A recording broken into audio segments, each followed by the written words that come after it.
Kemudian ia membawa aku kembali ke pintu bait suci, dan sungguh ada air keluar dari bawah ambang pintu bait suci itu dan mengalir menuju ke timur. Sebab bait suci juga menghadap ke timur, dan air itu mengalir dari bawah bagian samping kanan dari bait suci itu, sebelah selatan mezbah. Lalu diiringnya aku keluar melalui pintu gerbang utara, dan dibawanya aku berkeliling dari luar menuju pintu gerbang luar yang menghadap ke timur. Sungguh air itu membual dari sebelah selatan. Sedang orang itu pergi ke arah timur dan memegang tali pengukur di tangannya. Ia mengukur 1000 hasta dan menyuruh aku masuk dalam air itu. Maka dalamnya sampai di pergelangan kaki. Ia mengukur 1000 hasta lagi dan menyuruh aku masuk sekali lagi dalam air itu. Sekarang sudah sampai di lutut. Kemudian ia mengukur 1000 hasta lagi dan menyuruh aku ketiga kalinya masuk ke dalam air itu. Sekarang sudah sampai di pinggang. Sekali lagi ia mengukur 1000 hasta lagi. Sekarang air itu sudah menjadi sungai, di mana aku tidak dapat berjalan lagi, sebab air itu sudah meninggi sehingga orang dapat berenang. Suatu sungai yang tidak dapat diseberangi lagi. Lalu ia berkata kepadaku, "Sudahkah engkau lihat, hai anak manusia?" Kemudian ia membawa aku kembali menyusur tepi sungai. Dalam perjalanan pulang sungguh sepanjang tepi sungai itu ada amat banyak pohon di sebelah sini dan di sebelah sana. Ia berkata kepadaku, "Sungai ini mengalir menuju wilayah timur dan menurun ke Araba Yordan dan bermuara di Laut Asin, air yang mengandung banyak garam dan air itu menjadi tawar. Sehingga kemana saja sungai itu mengalir, segala makhluk hidup yang berkeriapan di sana akan hidup. Ikan-ikan akan menjadi sangat banyak. Sebab kemana saja air itu sampai, air laut di situ menjadi tawar. Dan kemana saja sungai itu mengalir, semuanya di sana hidup. Maka penangkap-penangkap ikan penuh sepanjang tepinya, mulai dari En-Gedi sampai En-Eglaim. Daerah itu menjadi penjemuran pukat dan di sungai itu ada berjenis-jenis ikan. Seperti ikan-ikan di laut besar sangat banyak. Tetapi rawa-rawanya dan paya-payanya tidak menjadi tawar. Itu menjadi tempat mengambil garam. Pada kedua tepi sungai itu tumbuh bermacam-macam pohon buah-buahan. Yang daunnya tidak layu dan buahnya tidak habis-habis. Tiap bulan ada lagi buahnya yang baru. Sebab pohon-pohon itu mendapat air dari tempat kudus itu. Buahnya menjadi makanan dan daunnya menjadi obat.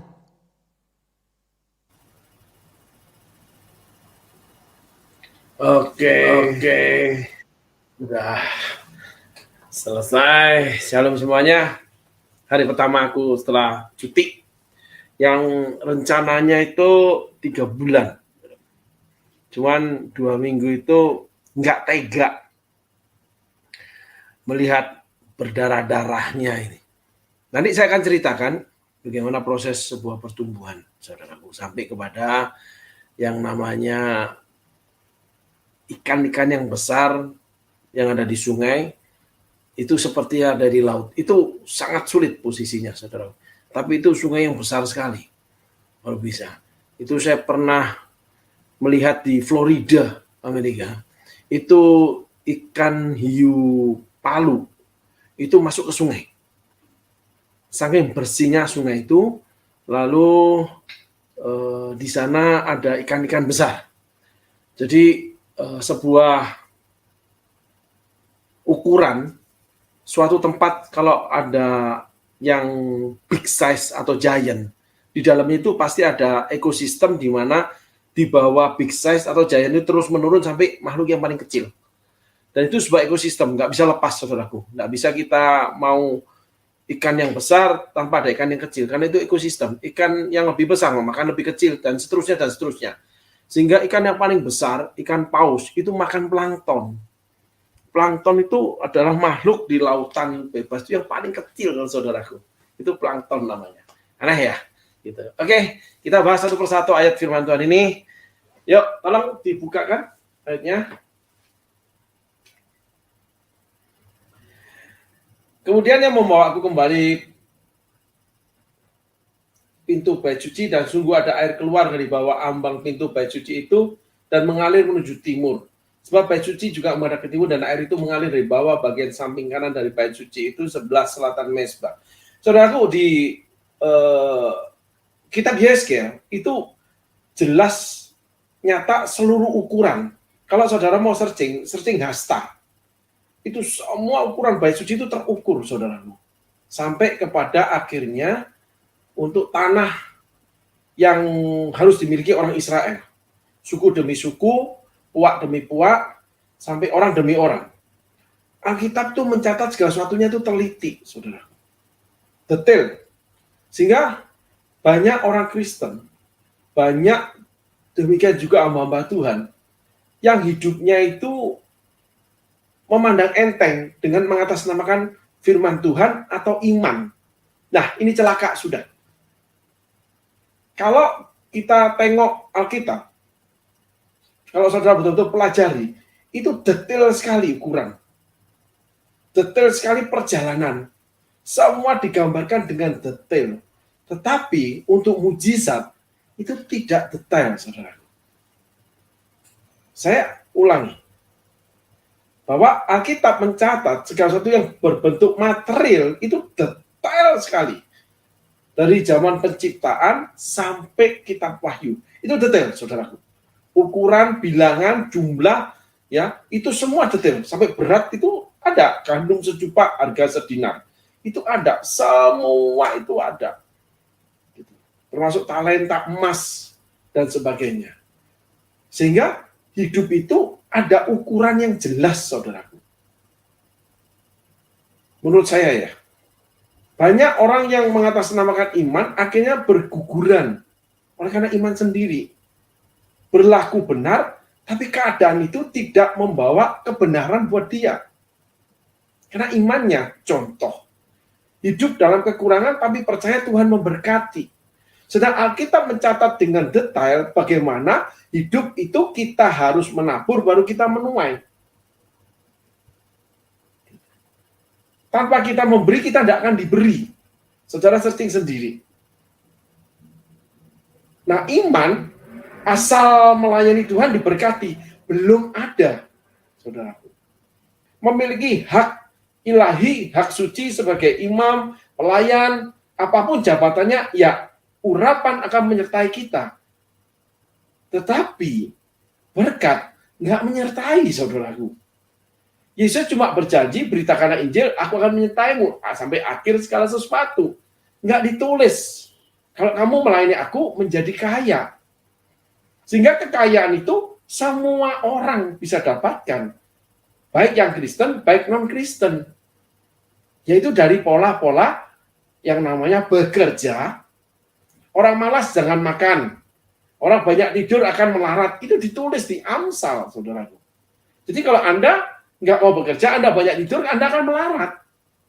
Karena kitab suci kan ya dan amin. Tetapi kalau secara mujizat, 5 ketur roti, 2 ekor ikan, sisa 12 bakul, itu nggak ada detailnya, saudaraku. Cuma dibagikan sisa 12 bakul, nggak ada detailnya, tiba-tiba terjadi. Dan itu Tuhan yang lakukan, nggak dihitung. 5.000 laki-laki dan 4.000 laki-laki. 2 kali peristiwa itu terjadi, saudara. Ditulisnya. Nah, 5.000 laki-laki itu ada wanita, ada anak-anak. Enggak ditulis. Cuma rotinya dari anak kecil. Nah, kita harus merangkai sendiri seperti parcel Alkitab itu. Nah, hidup itu adalah seperti parcel, saudaraku. Nggak bisa kita pandang ringan, pandang enteng, lalu kita mau minta enak. Alkitab tidak menjanjikan hal-hal seperti itu. Alkitab menjadikan mujizat apabila diperlukan oleh Tuhan, bukan saudara. 5 ketur roti, 2 ekor ikan itu Tuhan butuh memang untuk manusia. Jadi semua itu detail tercatat untuk kita belajar. Hidup ini harus detail dan tercatat. Sehingga menjawab pertanyaan kenapa saya itu majukan cuti saya cuma 2 minggu. Karena ada kerugian besar ketika saya cuti 3 bulan. Bergumul terus dengan Tuhan tidak membawa sesuatu. Yang ada membawa perubahan dalam diri saya. Ya. Sehingga orang yang mengatasnamakan bergumul sama Tuhan, bergumul terus, sampai tua bergumul terus sama Tuhan, nggak ada yang benar nantinya. Doa itu bukan jalan keluar. Doa itu bukan jawaban. Doa itu menanti jawaban. Dan jawabannya ada dalam hidup saudara. Tuhan cuma tuntun. Karena saudara berdoa. Tuhan tidak mengubahkan kemelaratan saudara jadi kaya ketika saudara berdoa. Tuhan tidak mengubahkan saudara itu bisa melayani ketika saudara ingin melayani. Ada seorang yang saya mendapat cerita, mendirikan sebuah persekutuan doa, lalu berdoa puasa 40 hari, 40 malam untuk meminta karunia, hikmat, marifat, dan nubuat. Alkitab mencatat, kejarlah kasih, usahakan dirimu mendapat karunia-karunia Roh Kudus. Yang dikejar kasih, bukan karunia-karunia. Nah, iman itu kan melebihi firman Tuhan kalau tanpa pengetahuan. Sehingga hidup untuk berhasil atau tidak dibangun dari pengetahuan tentang hidupmu sendiri. Setiap orang hitungannya berbeda. Kemampuan berbeda, pribadi yang berbeda. Sehingga saya menyatakan 2 minggu cukup sudah. Lambat sekali Tuhan ini bekerja untuk aku. Kenapa kok Pak Abraham berani bicara seperti itu?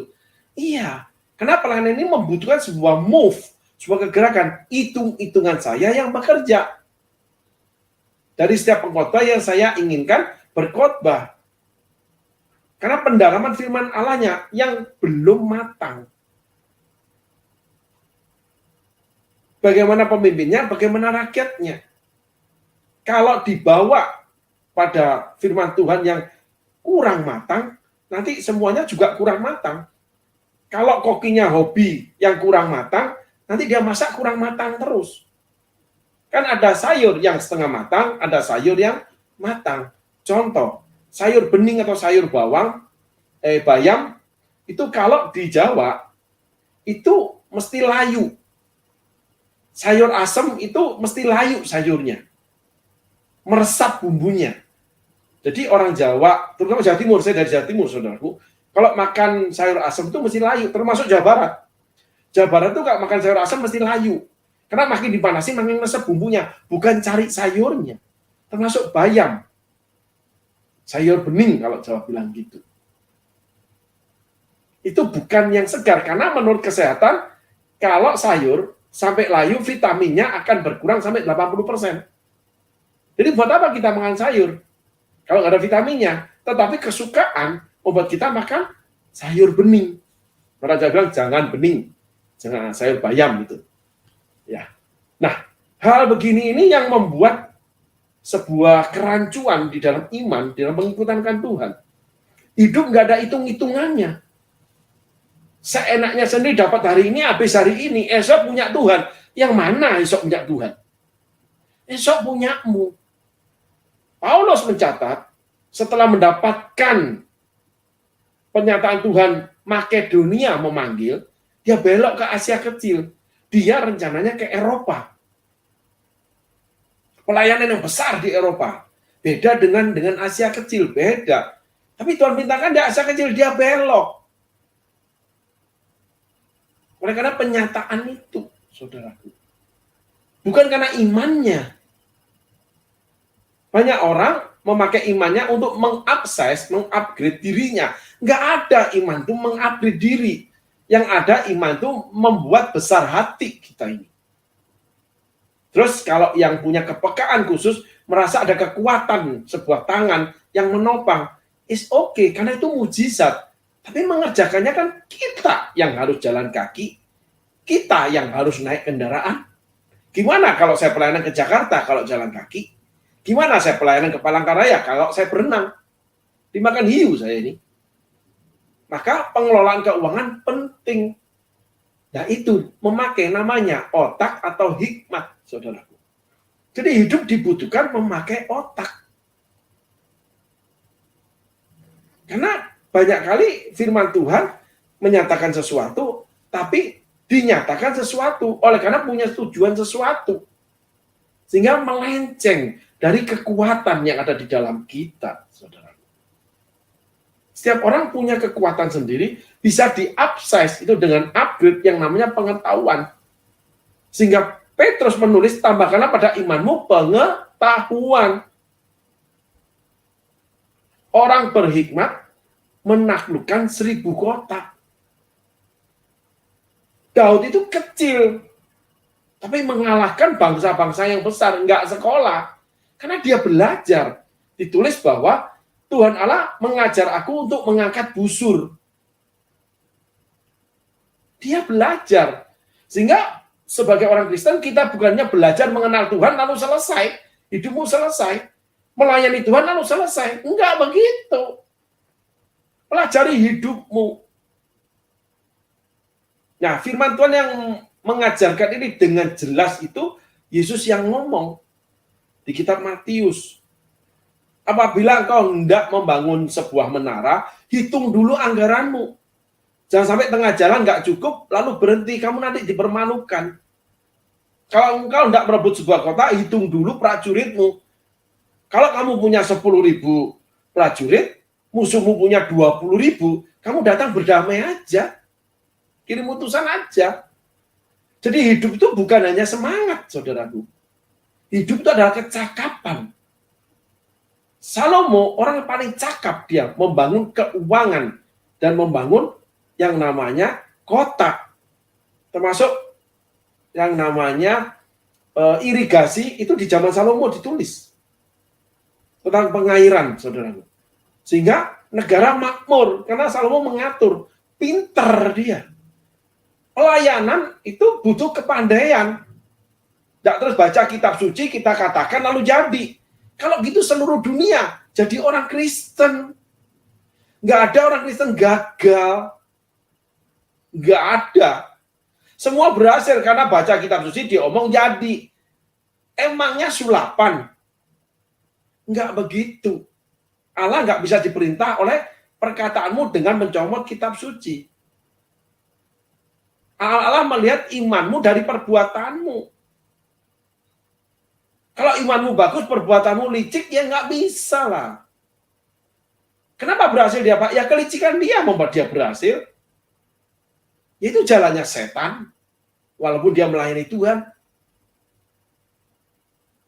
Karena banyak orang-orang seperti kekristenan seperti itu. Sementara di gereja kayak malaikat, melayani Tuhan kayak malaikat, di luar bisnisnya, setan aja kalah sama dia. Nah itu bos-bos besar masuk penjara, duit negara dikemplang. Ada pendeta loh itu. Saya mendapat cerita seorang teman yang pelayanannya di penjara. Ada satu bos besar yang pendeta itu. Penguasa itu. Gila itu. Kalau orang mau khotbah, dia kesaksian, itu yang pengkhotbahnya tinggal 10 menit tuh. Halo.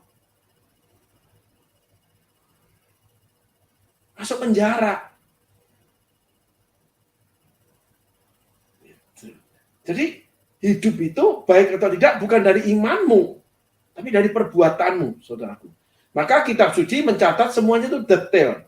Dan saudara kalau ingin tahu pembangunan bait suci yang di sono, menurut penyataan Allah kepada Nabi Yeskel, itu detail sekali. Saudara buka kitab Yeskel, itu saudara akan lihat ukurannya semua detail. Sehingga dalam hidup saudara, saudara harus detail. Sebagai wanita, kapan saudara dapat bulan itu datang? Supaya bisa ngatur, mau perjalanan, mau apa lagi? Untuk kegiatan, karena ada namanya gejolak emosi, hormonal, lalu ada sesuatu yang harus dibersihkan. Contoh aja ini saudaraku. Ada seseorang pengkhotbah wanita yang bersaksi bagaimana dia berkhotbah sementara darah meleleh itu. Sampai dia malu itu. Kenapa? Mungkin dia tidak menentu. Tapi mungkin juga dia kurang hati-hati. Nah, hal-hal beginilah menjadikan sandungan buat Injil, saudaraku. Tidak jadi kesaksian. Sehingga Injil itu tidak terkoreksi, karena salah satunya Injil itu detail. ditulisnya saudaraku.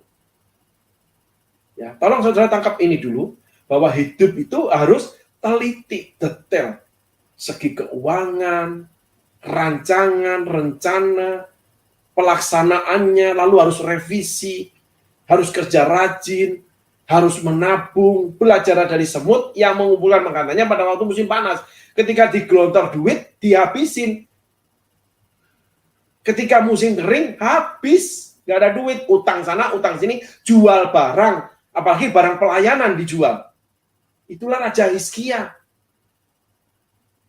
Karena nggak ada rancangan, otaknya nggak kerja. Kalau hari ini selesai, saya besok akan bawakan Raja Hizkia.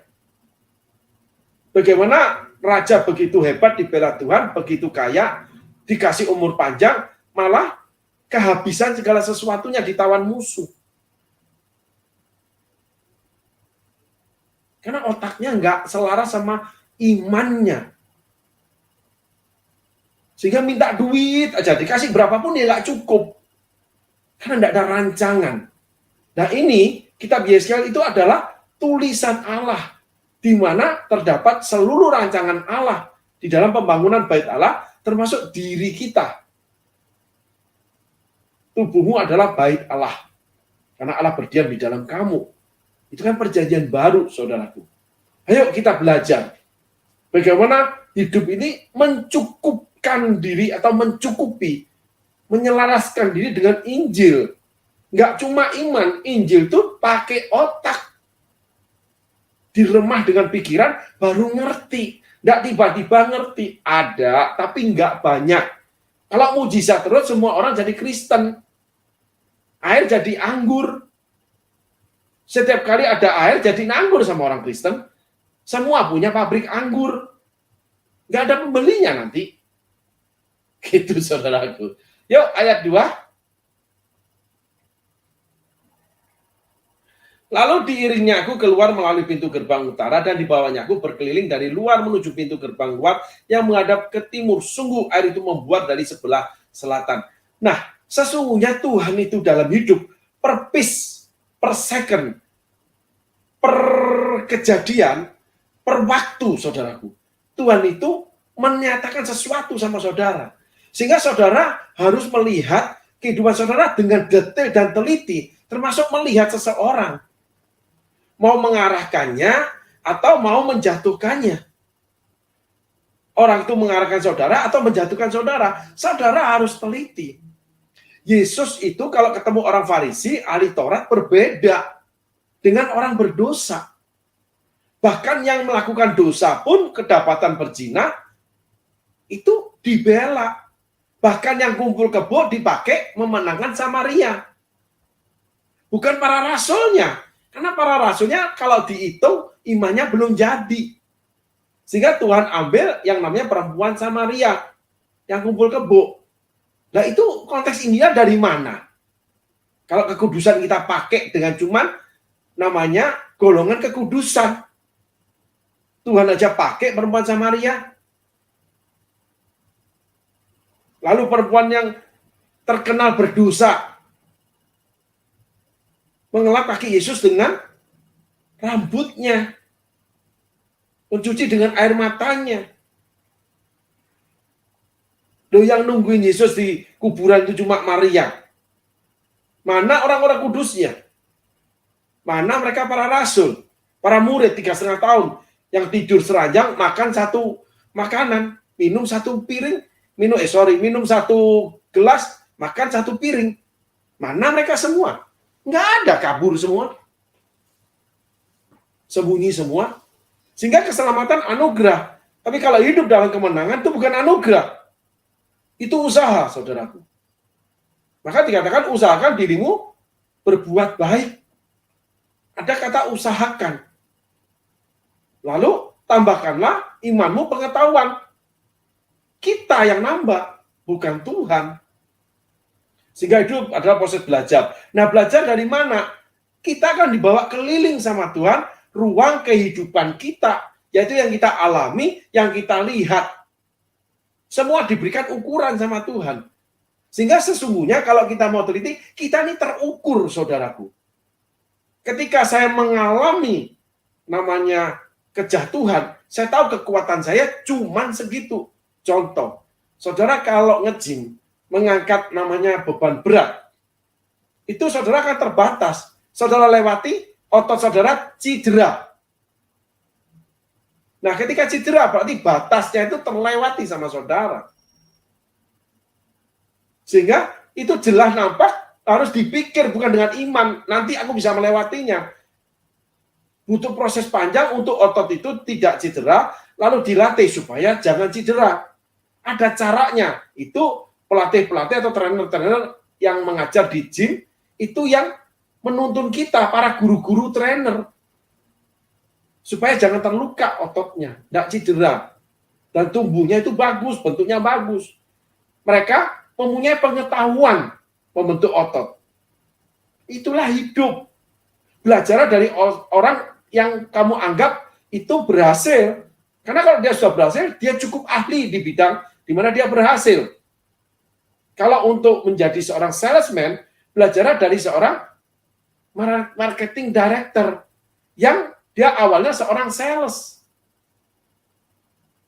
Jadi dia menguasai dunia namanya penjualan atau sales.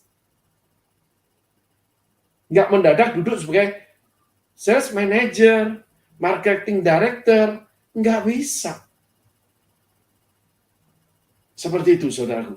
Sehingga yang pertama kita harus detail, yang kedua kita harus detail melihat peristiwa hidup kita, di mana kurangnya kita, di mana kalahnya kita, dan kita harus belajar dari orang yang mumpuni di bidang itu. Kenapa orang itu berhasil?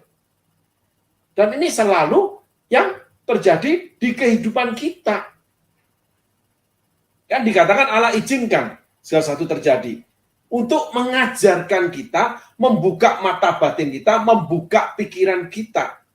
Untuk sebagai cermin apa yang mesti kita buat. Baik itu kemenangan, baik itu kekalahan, baik itu keberhasilan, baik itu kegagalan. Udah miskin, melarat, masih tetap hidup di dalam lingkaran miskin dan melarat. Nggak bisa. Kamu harus belajar dari orang-orang yang berhasil. Maka saudaraku, itu ada pendapat, itu benar. Ketika pada awalnya saya dibawa Tuhan ke luar negeri, itu berbeda yang ada di hati saya. Di pikiran saya, pribadi saya berubah. Sebelum saya mengenal Tuhan, saya sering ke Singapura. Maka saya hidup ada nyenggol pribadi orang Singapura. Pola mereka hidup. Karena saya melihat itu bagus, baik. Ketertiban mereka, meludah aja kena denda. Kalau antri taksi, itu antri, mau 50 orang ya kamu 51. Nggak ada itu yang nyalip, nggak ada yang terobos. Semuanya tertib, disiplin, dan dipatuhi banget. Diikat dengan undang-undang. Dan rakyat Singapura memang seperti itu, terdidik. Sehingga mereka belajar. Ternyata hasilnya bagus. Maka saya di situ mulai belajar disiplin hidup saya. Lalu saya ke Jepang. Orang Jepang memelihara budaya. Budaya Jepang tetap the best, termasuk Korea. Tetapi negaranya maju, kaya raya. Sehingga imperialisme dianut, tetapi budayawan tetap dihargai. Sehingga budaya dengan namanya kemajuan zaman berjalan seiring. Itulah Jepang, itulah Korea. Kalau Amerika, itu cuman kemajuan zaman. Budayanya hampir lenyap. Banyak negara budayanya lenyap. Karena menjadi negara milenial, metropolis. Negara maju. Tapi hilang termasuk Eropa. Sehingga orang Barat itu paling suka datang ke Asia. Mereka menikmati budaya, termasuk budaya Bali, budaya Dayak. Saya ditanya oleh kakak ipar saya yang hobi foto. Dengan orang-orang kaya Indonesia yang hobi foto. Dia tanya, kalau foto di Kalimantan, foto apa ya? Gunung ada nggak? Kalau gunung nggak ada. Yang ada gunung kembar, saudaraku. Itu ada itu. Gitu banyak kalau Kalimantan tuh gunung kembar, oke? Gitu. Tapi kalau gunung kayak di Jawa nggak ada. Yang ada masuk hutan. Pergi ke tempat-tempat yang namanya masih tanda kutip primitif. Ada budaya-budaya Kalimantan, budaya Dayak yang masih budaya banget, primitif banget. Tapi cuma budaya ya saudaraku. Lalu tanya, yang telinga panjang, lalu yang leher panjang, tapi dia cuma telinga panjang. Saya tahu ada yang leher panjang. Itu tempatnya bukan di Palangkaraya, setahu saya. Kalau mau cari lihat orang hutan ada, tapi dikelola oleh internasional itu. Karena dalam lindungan WHO itu saudaraku. Nah, kakak ipar saya ini kaya raya. Nah, ketika dia mau masuk ke area budaya, saya cuma bilang, kamu mesti masuk ke namanya tempat mancing kalau ketemu ular yang namanya satu paha yang lewat. Aku diceritain temanku yang mancing, ikannya gede-gede, ada air yang hitam, ada air yang merah, tergantung akar tanaman setempat, pohon setempat. Gitu. Lama-lama dia mundur deh. Ngeri lihatnya. Nah, kenapa? Karena hidupnya tidak ada budaya. Yang ada cuma cari uang. Gitu, saudara. Sehingga budaya itu menakutkan buat dia. Tapi ada orang-orang yang menyukai budaya seperti orang Barat. Kenapa? Budaya itu ada sentuhannya, ada rasanya. Nah, yang pertama, kita hidup harus detail. Itu nggak ada rasa, saudaraku. Yang kedua, kita belajar dari keberhasilan. Itu nggak ada rasa, saudaraku. Setiap peristiwa hidupmu, kamu nggak boleh bawa dengan rasa. Kamu harus bawa dengan kepandaian, seperti Salomo. Di mana punya rasa, punya perempuan 1000.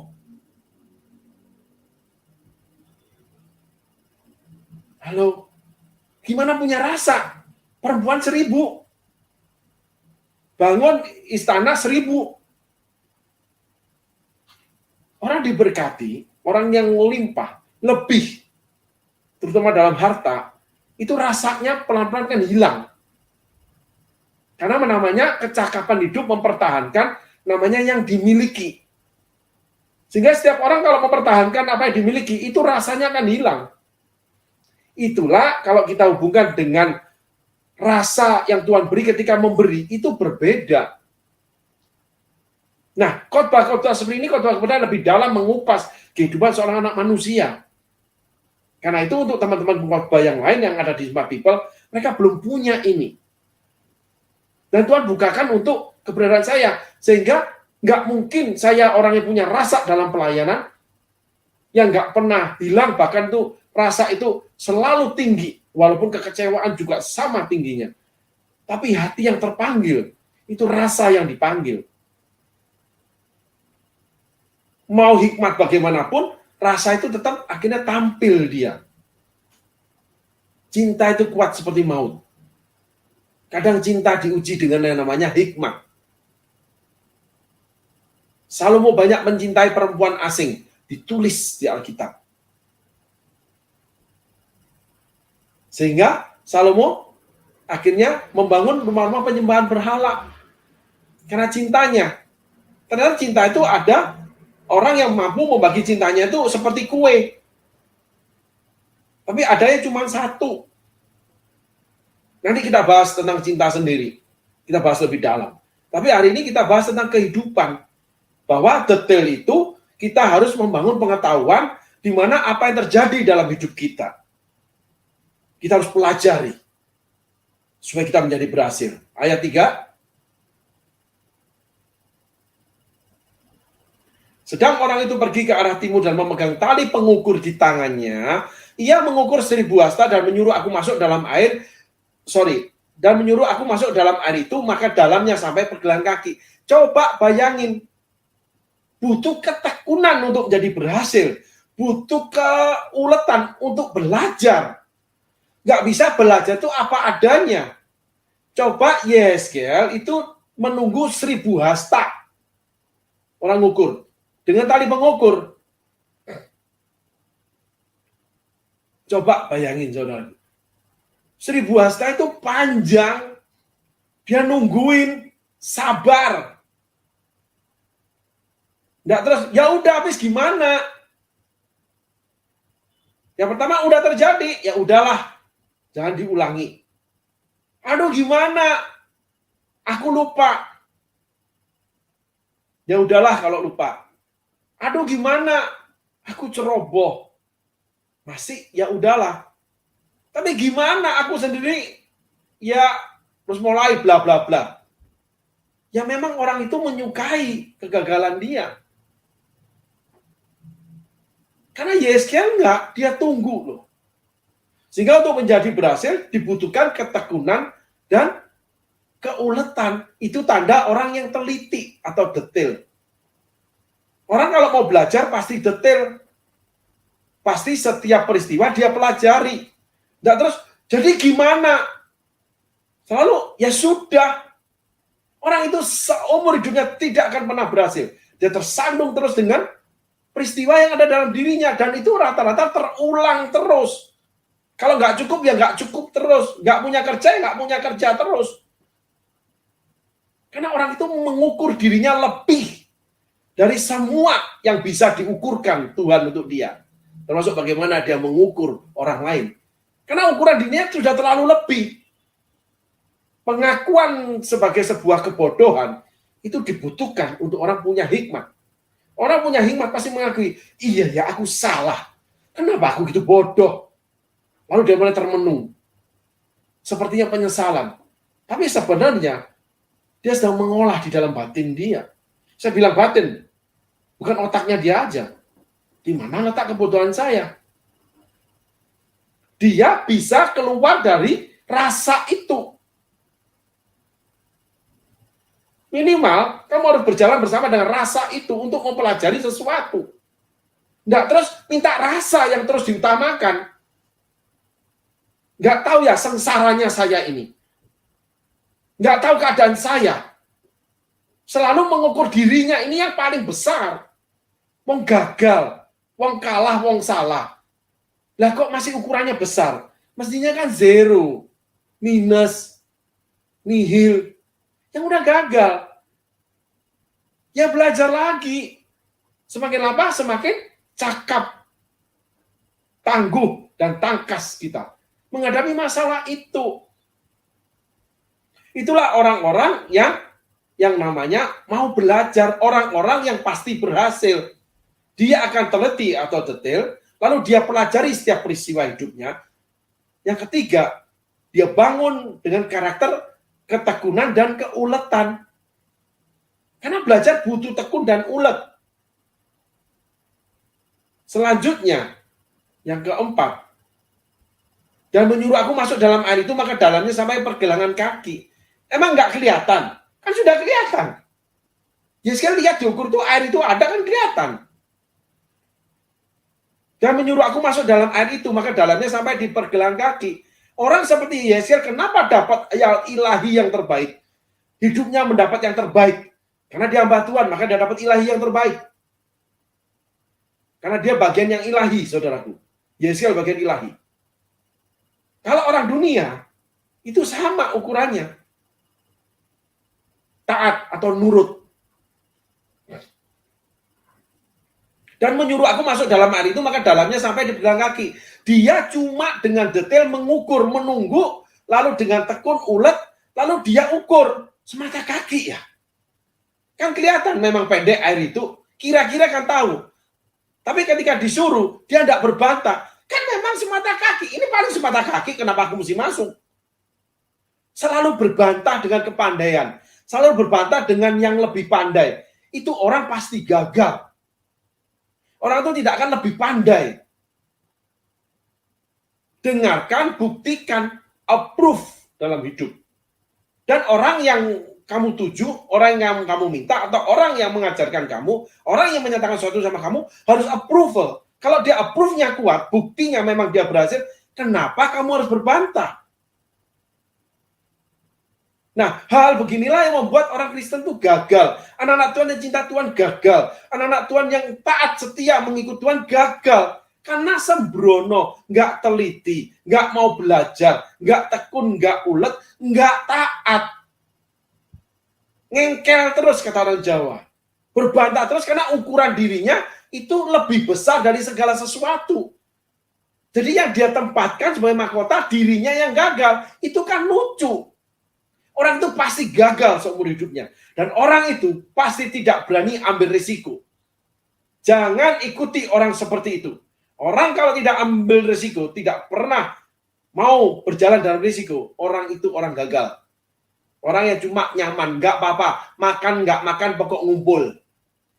Biarin makan ikan asin. Yang penting damai. Orang itu nggak akan dapat menikmati apa yang Tuhan sediakan. Salomo itu orang yang belajar, saudaraku. Nggak ada manusia dari kecil itu langsung pinter. Nggak ada. Mau ngomong aja nggak bisa, yang bisa nangis doang.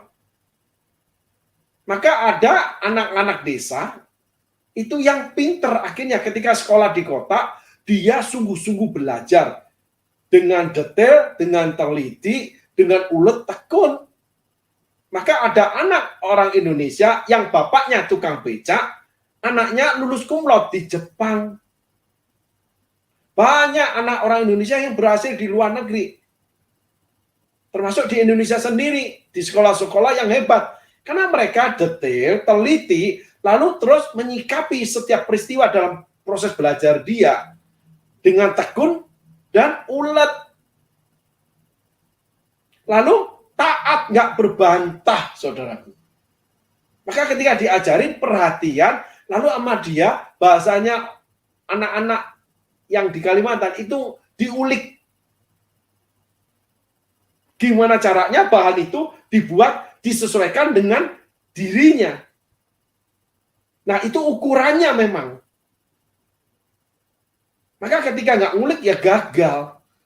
Ngulik itu artinya dipikirin. Gimana caranya bisa berhasil. Nggak terus tetap kekeh dengan dirinya yang gagal. Maka selama-lamanya dia akan gagal. Karena tidak mengubahkan apa yang ada di dalam dirinya. Karena yang dapat mengubahkan itu tidak Tuhan, tidak orang lain. Kita yang membuka diri, hati dan pikiran kita. Dan mengakui bahwa kita salah dan kalah. Bodoh ya gue, kenapa aku lakukan itu? Tapi kalau ngeyel, kalau berbantah, nggak bisa, saudaraku. Saudara kan tetap seperti itu. Maka banyak orang Kristen yang cinta Tuhan, yang melayani Tuhan, yang mau mati buat Tuhan, gagal hidupnya. Malah orang-orang yang kelihatan biasa-biasa, tapi belajar terus, malah berhasil dalam segala hal. Sehingga dalam hidup saya pun banyak saya gagal. Bangkit lagi, gagal bangkit lagi. Sehingga apabila saudara punya jari-jari 10, saudara belajar, itu enggak 10-nya bisa selesai untuk menjadi terbaik. Tapi satu persatu saudara akan usahakan menjadi yang terbaik. Di mana ukuran saudara, itu akan menentukan, yaitu kemampuan saudara. Tolong untuk praise and worship, kita jeda sejenak, kita naikkan pujian. Bunga bakung di ladang, Tuhan pelihara.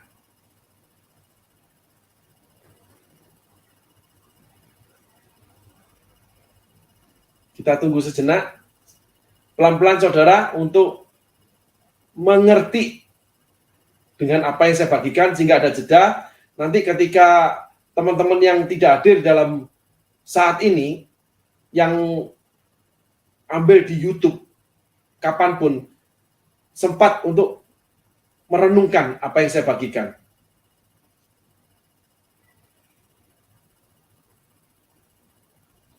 Silakan.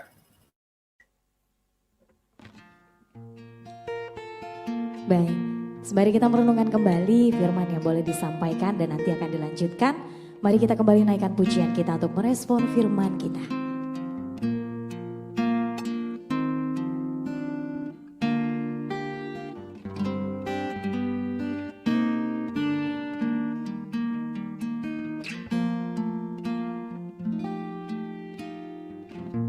Perhatikanlah bunga bakung di ladang, Tuhan hiasi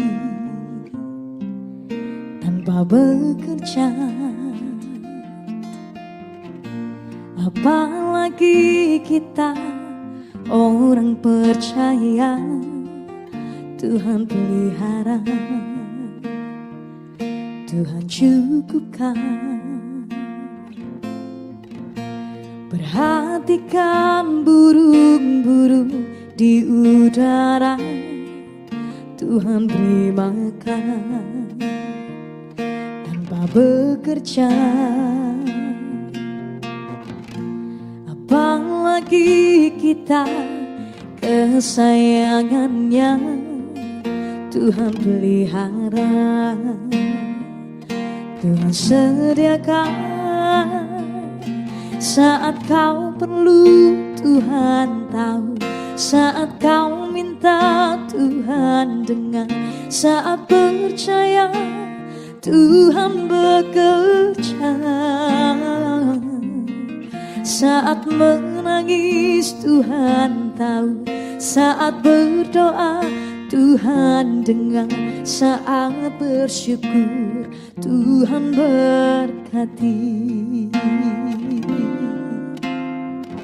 Mari bersama kita naikkan pujian dari awal.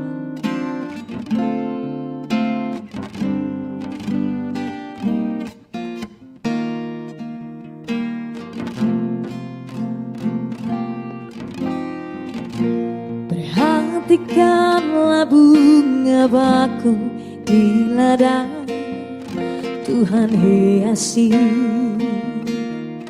tanpa bekerja.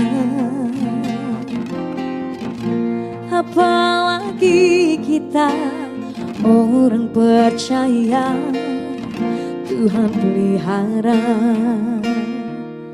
Tuhan cukupkan.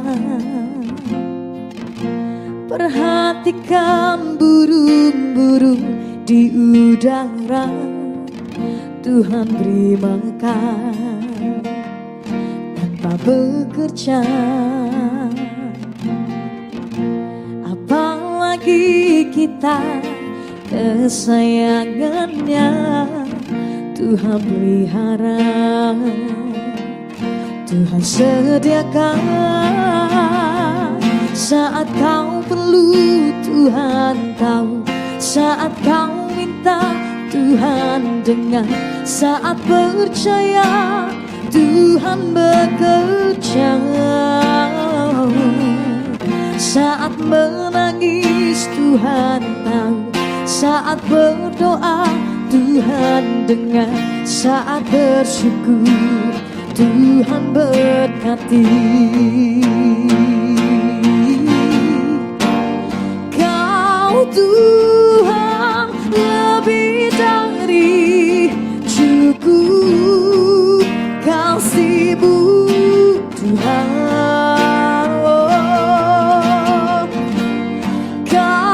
Tuhan lebih dari kata, janji-Mu pasti terjadi.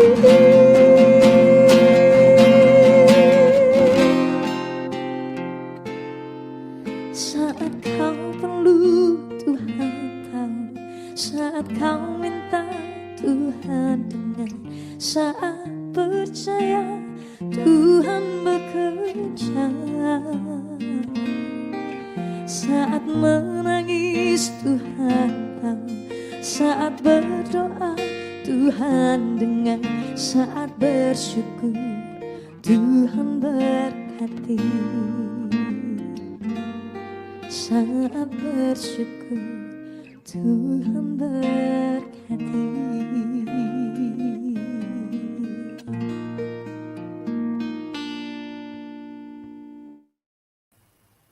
Oke, kita lanjut lagi.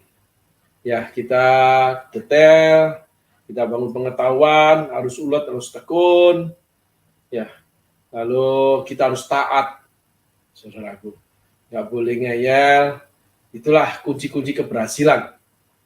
Bukan iman, tetapi yang namanya usaha dengan menjadikan diri pandai.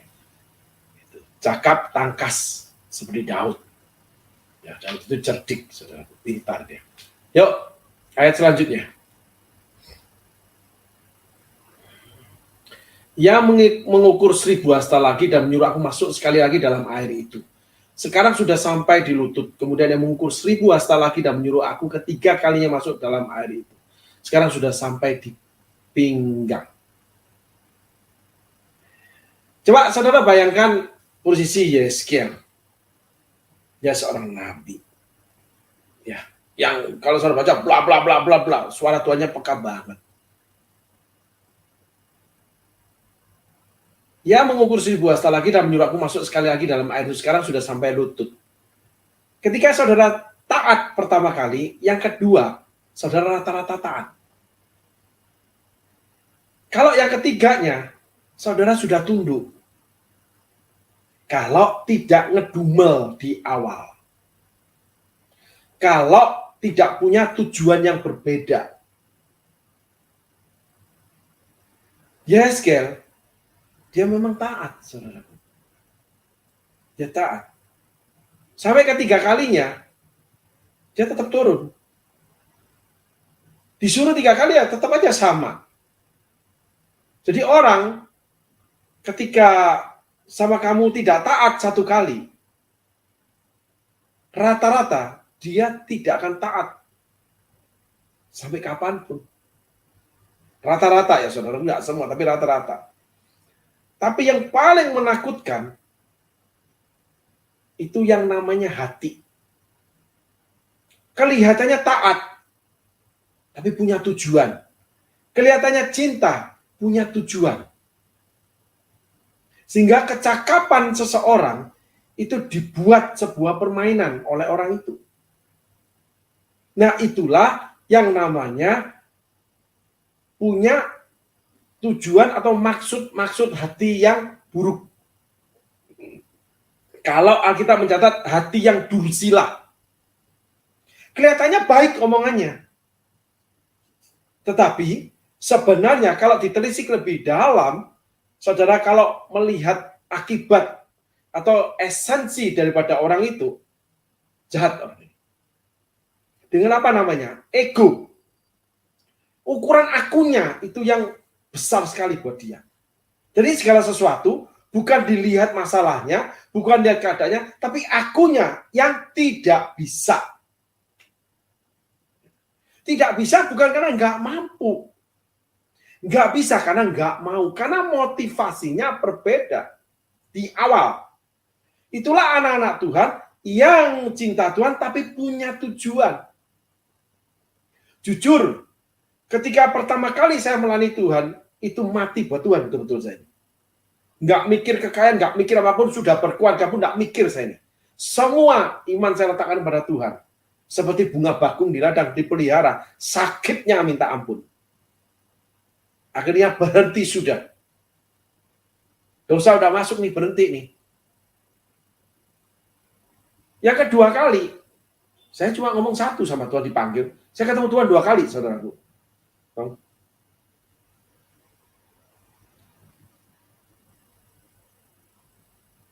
Saya cuma bilang seperti ini. Tuhan, ikut kamu, pahit, miskin. Enggak. Saudara berbantah sama Tuhan tuh enggak masalah kok. Musa berbantah sama Tuhan. Banyak tokoh Alkitab yang berbantah sama Tuhan. Karena otak kita yang mengukur. Bukan rasa. Kalau rasa pasti diri sendiri. Kecuali rasa diri udah mati nih. Dia datangi saya 2 minggu saya enggak mau ngomong. Itu bergema di batin saya. Maukah kau melayani aku kembali? Maukah kau jadi hambaku? Setelah 2 tahun saya nggak pelayanan. Betul-betul saya nggak pelayanan. Dagang lagi, dagang paling rendah, jualan es saya ini. Bawa termos kemana-mana. Dapat duit, beliin istri itu emas. Buat tabungan, juga buat istri suka perhiasan. Double fungsi. Otak saya kerja banget. Waktu pelayanan pertama, itu iman banget tanpa pakai otak saya ini. Nggak punya duit, berangkat. Disuruh apapun sama Tuhan, dengar suara itu berangkat. Orang minta apapun, berangkat saya ini. Diapain juga terima saya ini. Jadiin keset, terima. Betul-betul mati diri. Akhirnya sayanya ukurannya yang nggak sanggup. Jebol. Tahu diri.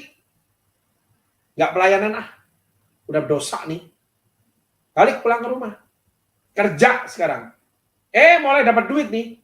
Ini si pencari gara-gara nih. Allahku dan Allahmu nih. Ngomong nih di telinga nih. Karena walaupun saya sedang jatuh, sudah jatuh, walaupun saya tidak melayani, saya tetap berdoa, walaupun saya tidak dengar suara Tuhan, walaupun saya sedang tidak melayani, saya rajin ke gereja. Stabil sama Tuhannya. Sinyalnya stabil. Karena cuma punya sinyal, nggak punya motivasi yang lain. Jadi kalau hubungan tidak stabil, tidak konsisten, tidak konstan, itu banyak hal-hal lain yang jadi nyandungin. Batu-batu yang akhirnya membuat tidak dalam ukurannya sungai itu. Sungai itu aliran kasih, saudaraku. Kalau laut itu kekayaan dunia yang milik Tuhan. Ia mengukur 1000 hasta lagi dan menyuruh aku masuk sekali lagi ke dalam air itu. Sekarang sudah sampai di lutut. Sekarang nunggu lama loh itu. Cuma disuruh loh. Manut. Jadi saya ke Tuhan itu bukan karena melayani. Apalagi nggak dikasih duit. Terus jatuh dalam dosa. Kelar sudah gue. Tapi tidak mengurangi saya mendekat sama Tuhan. Jadi saya berdoa bukan untuk menanti jawaban. Bukan untuk dengar suara Tuhan. Membuat saya peka. Saya sangat terkenal dengan kepekaan. Banyak orang sering kali kalau ngobrol sama saya, datang ke saya, Pak Abraham kan peka akan suara Tuhan. Gini, bla bla bla, pengennya dia. Rata-rata tanyain dong. Emang aku dukun? Enak aja lu. Saya melayani bukan karena uang. Saya ketemu Tuhan, itu bukan karena uang. Saya melayani, betul-betul saya jatuh cinta dengan pelayanan. Ada 2 jatuh cinta saya dalam hidup sesungguhnya, saudara. Yang pertama, saya jatuh cinta dengan Tuhan. Perkataan saya cuma satu. Nyatakan kuasamu, aku akan sembah kamu. Yang pertama kali saya komunikasi sama Tuhan dengan doa. Nggak dengar suara Tuhan. Gara-gara masuk gereja karismatik, mulai belajar suara Tuhan. Dan asik. Semua itu asik. Lalu punya hati kasih yang berlebih, masuk pelayanan. Udah mulai kecewa nih. Terus pelayanan 7 tahun usianya. Menjadi sampah bagi dunia, bagi gereja Tuhan. Sampah saya ini. Miskin, troublemaker. Karena otak ini nggak nyambung dengan orang lain. Kenapa kok Tuhan begini, kenapa begitu? Otak ini selalu ngukur. Kedalaman itu. Orang nggak bisa nyandak nih sama pikiran saya. Ya udah, dikelahin terus saya ini. Ya udah jatuh nih, udah 2 tahun nih, udah mulai dapat duit nih, punya harta sedikit nih, mulai Tuhan kutak-kutik nih, nggak dianggap sama saya 2 minggu. Terus ngomong, karena setiap siang saya selesai bekerja, saya mesti doa 1 jam. Tetap berdoa, tetap ke gereja. Nggak ada punya motivasi ke gereja karena apa? Karena pelayanan, nggak ada. Betul-betul ke gereja. Kenapa? Pengen dengar suara Tuhan, pengen dengar firman Tuhan. Karena di gereja enak kalau ibadah. Pujiannya naik, sorak-sorai, firman Tuhannya hidup. Asik aja saya ke gereja, ketemu Tuhan. Dalam bentuk berbeda dengan pribadi. Doa kenapa? Ya memang saya itu suka bertemu dengan Tuhan. Kalau nggak ketemu gimana? Nggak apa-apa, ya ditemuin sama saya. Jadi keras kepalanya itu bukan keras kepala mempertahankan diri. Mencari yang lebih. Sehingga nggak apa-apa. Nggak ditemuin nggak apa-apa saya ini. Kita tetap berdoa. Sampai selesai. Selesai, ya udah, amin Tuhan. Jadi ketika Tuhan datang, ya tetap ngomong, nggak. Mengenai kamu pahit. Miskin, pahit aku. Karena awalnya saya bukan orang miskin. Dari lahir sampai saya menjadi Kristen, saya tidak miskin walaupun jalannya banyak yang salah. Nggak pernah miskin saya ini. Sungguh-sungguh benar saya bicara ini.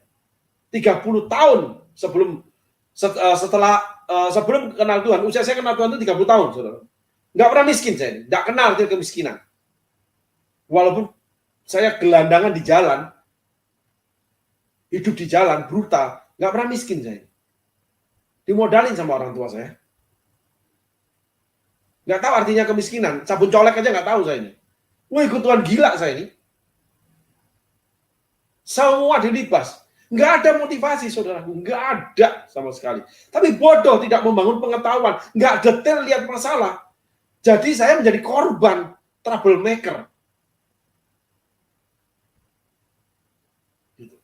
Ulet tekun dalam pelayanan. Tuhan ngomong pasti jadi. Disuruh Tuhan pasti jadi. Disuruh kemana ngomong apapun, dilakukan sama saya. Ada yang terima, ada yang malah berbalik mencakar. Nggak peduli saya ini. Nggak pinter. Akhirnya Tuhan panggil lagi. Nggak mau. Nggak. Terus akhirnya aku bilang 3 hal ini. Ngomong di hati nih. Nggak ada orang tahu. Istriku aja nggak tahu. Nggak ada. Dunia nggak ada yang tahu. Kamu penuhi deh. 1. Langsung penuh bulan ini. Itu tengah bulan, saudaraku. Uangnya lebih daripada hasil kerjaku. Terus tidak boleh ada satu orang pun tahu. Betul-betul kamu yang panggil. Benar, saudaraku. 2 hari kemudian, ibadah tengah minggu nih, hari Kamis nih, di gereja nih. Itu pendeta satu, itu temen itu, yang biasanya jualan tempat dia. Dan bantu kita dong. Dia tahu saya mantan pelayanan. Dan itu Tuhan kerja luar biasa. Digenapi semuanya. Cuma 1. Saya nggak mau miskin lagi. Dan dia ngomong, kamu tidak akan pernah miskin lagi. Wah, setelah itu saya hidup dengan iman. Enggak. Tetap aja ngatur duit. Karena tahu artinya miskin. Pahit. Ada teman-teman sebagai hamba Tuhan itu. Ada yang cerita begini, saudaraku. Tahu nggak? Senior saya ini. Kamu tahu nggak? Karena saya datang ke gerejanya. Dia termasuk senior, saya ingin belajar. Saya ngobrol. Bisa ketemu, Pak? Bisa kita ngobrol? Oh, bisa. Ada waktu kapan ini? Nah, ngobrol saya. Ngobrol sama dia. Tahu nggak? Dulu nih saya nih, dalam 1 bulan, Tuhan kirim mobil itu 12 mobil. Wih, gila lu. Pengen loncat saya itu dari lantai 3 itu gereja, lantai 4 enggak 3. Pengen loncat, saya mau mati saya rasanya. Tapi memang benar, 12 mobil jadi kirim. Tapi waktu bicara sama saya, itu mobil udah sekian puluh tahun, tinggal 1. Mobil itu juga sekian puluh tahun. Kalau jalan itu, gerobak masih lebih bagus, saudaraku. Karena saya pernah sama dia diajak ke rumahnya. Lalu, uang dari mana? Dari istrinya kerja jualan roti. Loh, Pak, ini mesin apa? Oh, istri jual roti. Dia di gereja punya jemaat banyak. Sok murni. Miskin dia. Mantan hamba Tuhan yang dikirim di Gelotor 12 mobil. Dalam 1 bulan. Salah seorang tokoh. Tapi yang juniornya. Bandung. Itu terkenal orang itu. Dan sekarang masih ada enggak? Bingung saya lihatnya. Ini orang bodoh banget sih. 1 Timotius 5 ayat 8. Seorang kepala keluarga yang tidak membiayai itu lebih jahat daripada orang tidak beriman, saudara. Murtad ditulisnya. Emang pendeta itu nggak murtad? Murtad dia. Karena nggak mikirin biaya keluarga. Pelanggaran Alkitab, otaknya nggak jalan tuh. Imannya gede tuh. Doa puasa aja. Khotbahnya bagus, bahasa rohnya bagus. Keluarganya nggak bagus. Kenapa? Bodoh dia. Dia pikir kehidupan bisa dilawan dengan iman. Iman itu menyatakan mujizat, saudaraku. Dan tidak setiap kali imanmu melahirkan mujizat. Kalau nggak gitu kita beriman aja. Nggak usah bekerja. Semua anak Tuhan beriman. Ngapain? Itu banyak yang mati itu kena COVID. Teman kita 3 tuh. Untung saya taat sama nasihat dokter. Saya cuma bilang ke dokter, Dok, saya tuh nggak doyan makan. Udah hari keberapa itu? Udah hampir pakai oksigen saya. Saturasi saya turun terus. Di dokter ini noleh, ngomong biasa. Tapi itu kayak gunting hati saya, saudara. Hidup, kalau mau gitu, makan untuk hidup, nggak makan mati kamu. Udah, cukup itu kalimat. Pulang langsung, stick. Saya bilang, saya itu ada darah tinggi dok. Nggak ada darah tinggi kalau saya begini. Makan apa aja, semua kamu makan. Es krim apa, daging, makan semua. Protein tinggi, makan semua. Bayangin 25 obat yang saya minum itu. Makan stick itu saya potong kecil-kecil, didorong pakai Coca-Cola. Sampai 3 kaleng itu. 200 gram atau 250 gram, 200 gram itu. Stick itu. Masuk ke mulut kayak batu itu. Kayak kerikil betul-betul itu. Nggak dikunyah, saudaraku. 1 kali, 2 kali gigit, telan sama saya. Dan itu 3 hari kalau nggak seminggu saya. Telur itu 1 hari 12 biji setengah matang. Nggak dimakan. Cemplungin di gelas, telan sama saya. 12 telur. 6 kali saya makan. Semua saya libas. Karena nggak bisa makan yang lain. Jadi saya itu cuma makan yang namanya Havermut. Bubur aja nggak bisa. Mulut saya kayak ada pasirnya. Mati toh semuanya. Makan Havermut nggak kenyang. Otak ini jalan. Tambah dengan apa? Beli pisang. Pisang kan dikumur gini udah ditelan. Makan pisang saya 2-3 biji. Tanya pendeta Ari yang ada di rumah. Yang saat itu melayani keluarga kami. Tahu, dia yang nyediain semuanya. Daging itu udah nggak ada ukurannya. Sembuh saya kok. Teman saya nggak mau makan, dipaksa makan nggak mau. Lewat semua 3-tiganya. Nggak membangun pengetahuan. Nggak taat dengan perkataan dokter. Sok-sokan ngukur diri. Merasa kuat, jebol sudah. Karena ukurannya terlalu tinggi buat dirinya. Terus apalagi dengan iman, Tuhan pasti selamatkan. Saya lucu begini, saudaraku. Saya tahu saya mengidap tekanan darah. Karena sebelum ketemu dengan dokter, saya tuh bilang gini, enggak, imanku mengatakan enggak kok. Enggak mungkin kena aku penyakit. Karena selama ini memang sehat. Saya sehat, melalui Tuhan. Satu hari, anak saya kecil itu agak pilek ke dokter. Ini dokter keluarga yang juga nangani saya di COVID. 30 tahun saya dengan dia. Gitu loh. Cukup baik dokternya, tidak melakukan hal yang tidak patut gitu ya, apalagi tentang keuangan, supaya orang yang baik. Gitu. Lalu saya antar anak saya, lalu istri saya bilang, coba Pi, kamu ukur tekanan darah. Selama ini saya nggak pernah mau. Enggak ada masalah, aku ini nggak ada masalah. Nggak ada rasa gimana kok aku ini. Tekanan darah tinggi itu tidak dirasa, saudara. Kalau kolesterol tinggi, ya rasa di sini pegel. Tekanan darah enggak. Tekanan darah belum tentu kolesterol, bisa karena garam. Begitu diukur sama dia, gila tingginya. Periksa darah, langsung keluar semua itu.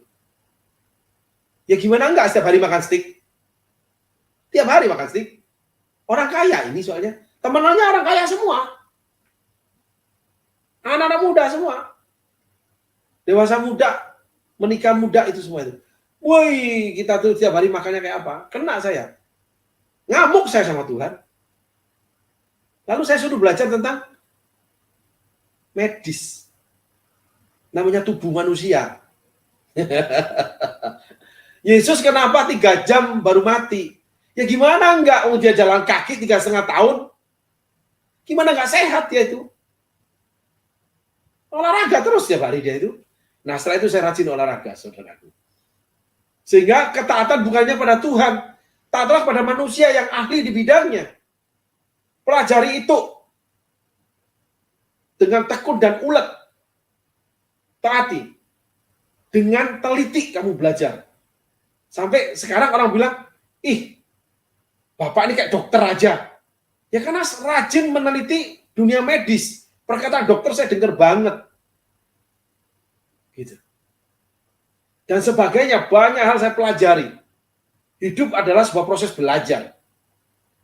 Keberhasilan adalah sebuah hasil dari proses belajar. Kalau mau hidup, mau berhasil, belajar. Nggak ada orang kaya raya itu nggak belajar. Nggak ada orang PhD itu nggak belajar. Nggak ada guru besar itu nggak belajar. Semua proses belajar. Nggak terus seenaknya hidup, yang penting. Ukurannya adalah diriku. Nggak begitu hidup saudara. Saudara pasti gagal. Jangan pernah ikuti orang gagal. Gitu. Orang buta menuntun orang buta, sama-sama jatuh dalam jurang nanti saudara itu. Kemudian ia mengukur 1000 hasta lagi dan menyuruh aku 3 kali masuk ke dalam air itu. Sekarang sudah sampai di pinggang. Taat dia itu. Tekun, ulet. Nunggu orang itu ngukur 1000 hasta terus. Mungkin sudah sampai sore saudaraku. Dari pagi, dijemur. Nggak enak. Karena ketekunan, keuletan itu melahirkan yang namanya kesabaran. Menunggu dan mengerjakannya. Teliti. Sehingga ini parsel demi parsel yang saling bertaut untuk menjadi orang yang berhasil. Dan awet keberhasilannya. Bukan karena faktor luck, bukan karena hoki. Bukan karena Tuhan memberkati. Karena seperti semut yang menyimpan makanannya pada waktu musim panas, walaupun tidak ada pemimpinnya. Tetap konsisten dia. Sehingga ketika setiap kali periksa tekanan darah, saya dengan istri, sangat bagus. Bayangin, 110-70, mana ada usia seperti ini? Kan usia saya masih 34, saudaraku. Loh, ketawa yang di sini sudah. Gitu. Ya inilah pelecehan, penghinaan, saudaraku. Selalu sangat bagus. Gimana enggak tiap hari olahraga, libur Jumat, Sabtu, atau Minggu? Bertahun-tahun kami menabung. Yang namanya kesehatan. Itu saudaraku. Maka Sabtu nanti saya naik gunung. Itu ujian buat jantung. Dan yang melewati cuma 1-2 orang. Saudaraku. Tanjakan demi tanjakan saya harus jalani. Apalagi kalau overweight. Mereka yang gemuk. Udah. Gitu. Bentar Pak ya, belok kanan. Langsung ngandok makan. Jalan baru belum ada 1 kilo. Gitu. Kita masih ada 3 tanjakan tuh. Malas. Gitu. Maka sakit-sakitan. Banyak masalah kesehatannya. Karena nggak mau belajar. Nggak mau tekun belajar. Setiap kehidupan yang dia alami nggak mau dipelajari. Lalu dengan teliti mengurusnya. Dan dengan taat melakukan apa yang diajarkan dengan yang ahlinya. Sehingga menjadi sebuah habit, budaya, kebiasaan. Itulah orang Jepang, itu orang Korea. Sekolahnya pinter-pinter, menghormati budaya. Karena memang menjadi habit, harus pinter. Maka barang Jepang ke seluruh dunia, barang Korea ke seluruh dunia. Wong orangnya, penyanyinya aja ke seluruh dunia. Budayanya, operasi plastiknya, semua ke seluruh dunia. Karena mereka belajar pinter, bukan cuma budaya tok. Tapi menghormati budaya. Sehingga Yeskel ketiga kali nyantai aja dia. Udah menjadi habit. Seperti nafas ketaatan itu. Jadi doa itu seperti nafas, saudaraku. 2 minggu nih. Nggak ada ceritanya saya itu bangun siang, saudara. Jam 3 pagi, masih bangun tadi malam. Baru tidur setengah jam, bangun. Udah. Ditidurin nggak bisa. Ya udah, ada sesuatu yang dikerjakan doa. Udah mulai menyebarkan panah-panah api. Itu benar, saudaraku. Sampai kurang lebih itu saya bangun tuh jam 1 atau setengah 2 ya. Gitu. Jam 2 sampai kurang lebih kira jam 3, jam 4 baru selesai. Jadi tidur cuma bentar saya ini. Habis itu pagi nggak bisa tidur sebentar. Akhir pagi jam setengah 7, jam 7 saya sudah bangun. Karena jadi habit doa itu. Dari yang namanya lagi berdosa, lagi melayani, lagi apapun. Karena diawali dengan tanpa motivasi berdoa itu, cuman pengen ngobrol sama Tuhan. Ke gereja itu pengen dengar suara Tuhan melalui firman Tuhan yang dibagikan. Lebih ngerti firman itu. Oh, Yesus tidur di itu karena ini. Oh, begini. Menggali pengetahuan, tekun saya itu ibadah. Apalagi baca Alkitab, 2 minggu selesai. 18 jam saya baca. Memang hobi baca saya ini. Sekarang hobi mendengar, melihat, suka menjadi kesukaan. Akhirnya jadi habit. Terus belajar jadi habit, jadi budaya. Sesuatu mesti saya pelajari. Jadi ada temen nih yang ngomong overthinking. Sebetulnya walaupun bisa dikatakan overthinking, tapi sebenarnya proses belajar saya ini, saudara. Semua saya kupas untuk saya pelajari. Di mana letak salahnya, di mana letak benarnya, di mana letak lemahnya, di mana letak hebatnya. Apa masalah ini sebetulnya? Untuk apa? Jadi apa yang saya harus ambil pelajarannya? Gitu saudaraku. Ayat 5.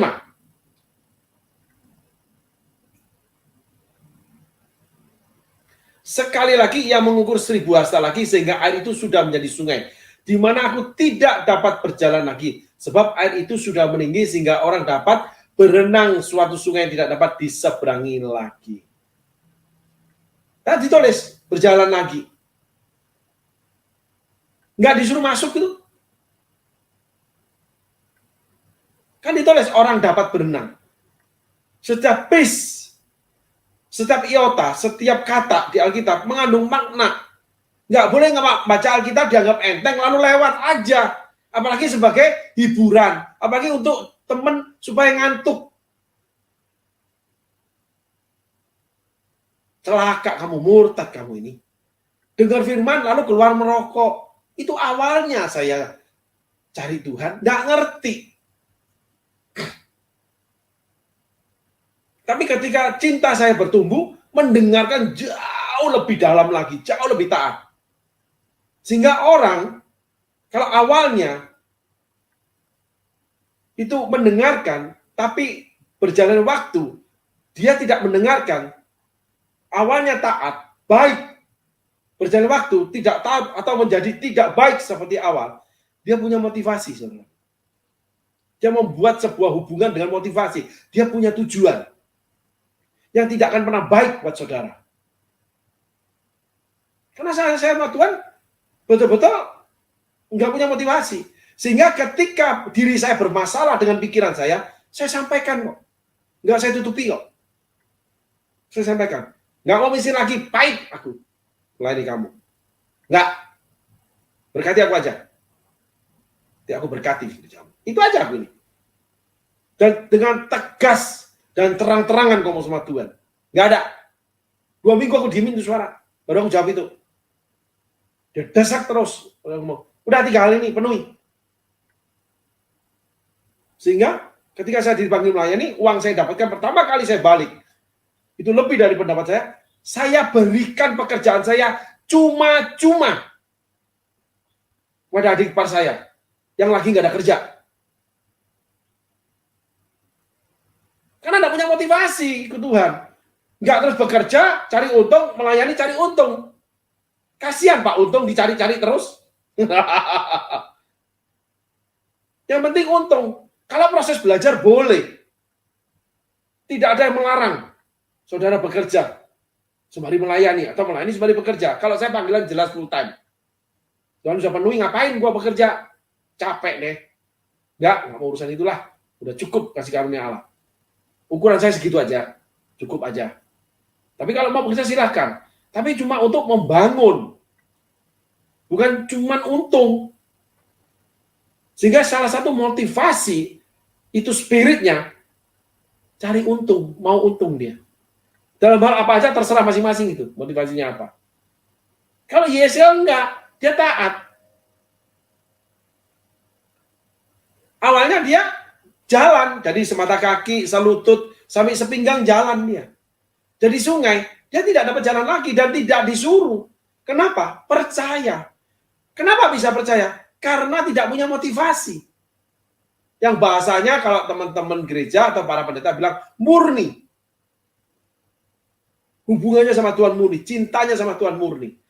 Jadi keadaan apapun dia tetap cinta. Tetap menjadi kesayangan. Tetap manggilnya sayang. Nggak terus bolak-balik. Kayak setrikaan aja lu ah. Jangan gitu setrikaan. Lu kayak sikat gigi aja ah. Gitu. Kayak upil. Loh, mobil masuk keluar buang. Nah, itu benar saudaraku. Kenapa saya bicara seperti ini? Kenapa saya bisa mengatakan dari pelajaran hidup diri saya sendiri. Kamu adalah surat terbuka Kristus yang dapat dibaca oleh setiap orang, yang ditulis bukan pada loh batu tapi loh daging. Sehingga hal-hal yang menyakitkan itu harus diberitakan. Hal-hal yang indah pun ya pasti diberitakan. Supaya apa? Orang belajar dari hal yang menyakitkan supaya tidak terjadi di dia. Kalau terjadi, supaya dia bisa mengikuti langkah-langkah kita yang sudah menerima atau tidak dapat diperlakukan menjadi sakit lagi.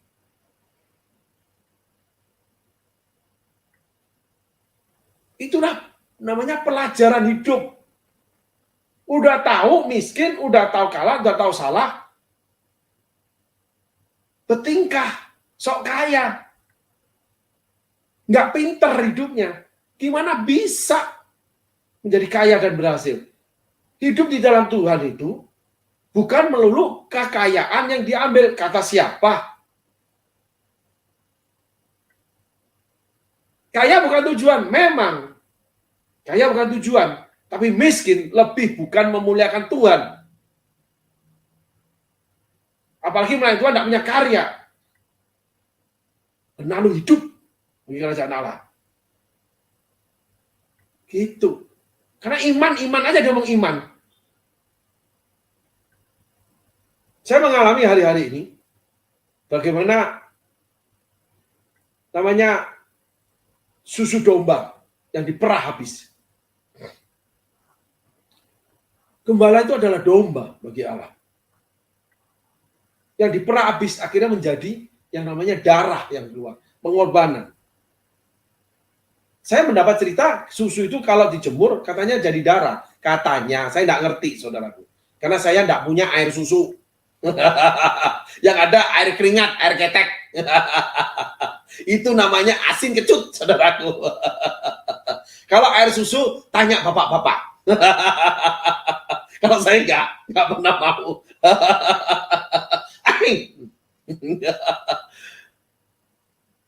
Yeskiel tidak berenang, saudara.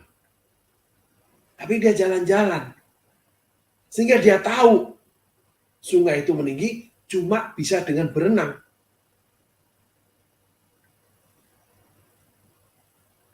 Coba saudaraku tangkap pesan Tuhan.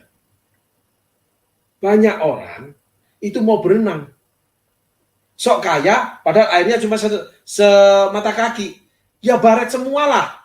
Ya keuangannya babak belur lah. Utang sana, utang sini, pinjam sana, pinjam sini. Jual barang pelayanan. Sok kaya. Gak bisa ngasih duit. Gak punya tanggung jawab dalam keluarga. Bini lari kemana-mana, kerja keras. Masih ditumpakin. Masih dimarahin, suruh cuci baju. Jaga anak. Itu jangan bilang kasih. Itu orang otaknya nggak punya. Itu motivasi kawin apa sih?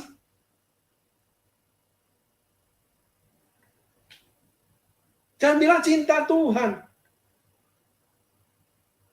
Masalah aja diletakkan ke orang lain. Tuhan tidak meletakkan masalah ini loh kepada Yeskiel. Suruh nikmati Yeskiel tuh. Jalan-jalan. Dan tidak pernah disuruh renang dia semata kaki. Kalau miskin aja lah, rendah hati aja. Selutut renang, sama aja. Kalau anak-anak sih boleh. Renangnya pakai tangan, pakai kaki, jalan dia. Kayak kambing dia. Saya dulu kecil juga pernah seperti itu. Tapi orang dewasa nggak bisa berenang namanya semata kaki. Pasti kejeduk-jeduk, apalagi di sungai, banyak batu. Ketika sepinggang, itu mulai bisa nih. Tapi nggak mau berenang, jalan kaki. Yes, kan? Karena Yesus bukan orang yang mencobai.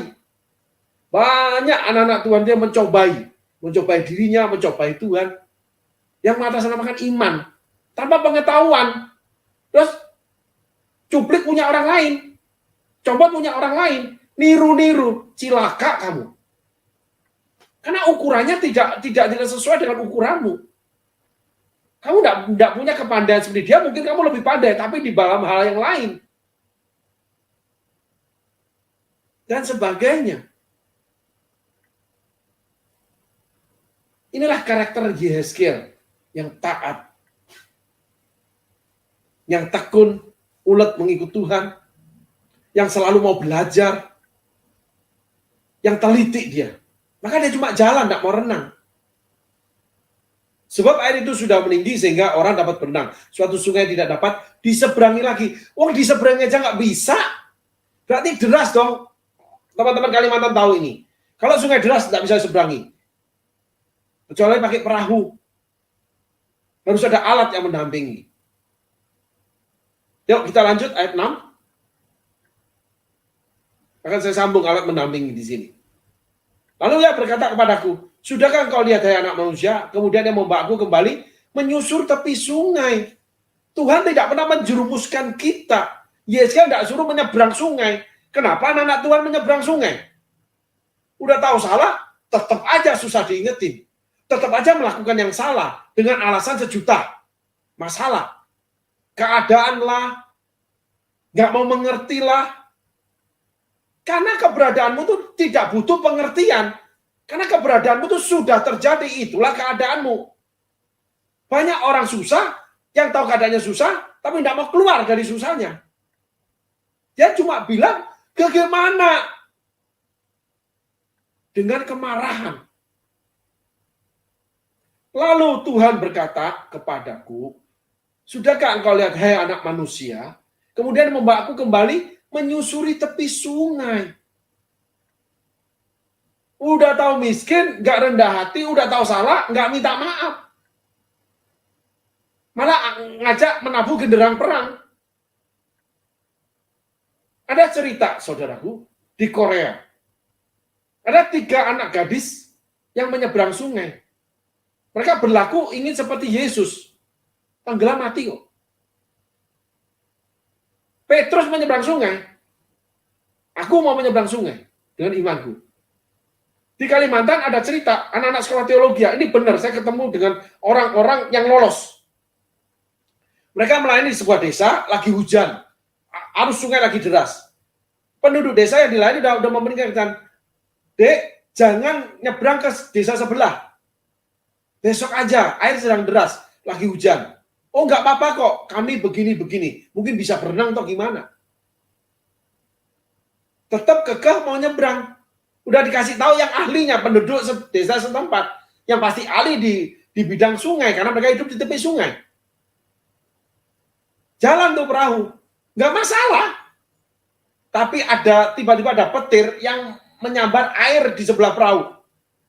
Nggak kena manusianya, terbaliklah tuh perahu. Mati kok. Beberapa orang mati tuh. Karena yang hidup ketemu saya, pelayanan di Denpasar. Siap dia, berapa tahun dia butuh pemulihan dari Tuhan. Kesombongan. Karena merasa memiliki sesuatu. Merasa bisa. Padahal yang dia bisa, yang dia miliki, nggak bisa dipakai saat ini. Keadaan sudah berubah. Setiap hari adalah sebuah perubahan, saudara. Dari kita personal sampai kepada negara. Siapa yang nyangka Soviet bisa serang Ukraina? Sehingga gandum dunia luar biasa, minyak dunia luar biasa. Banyak negara tiba-tiba miskin, bangkrut.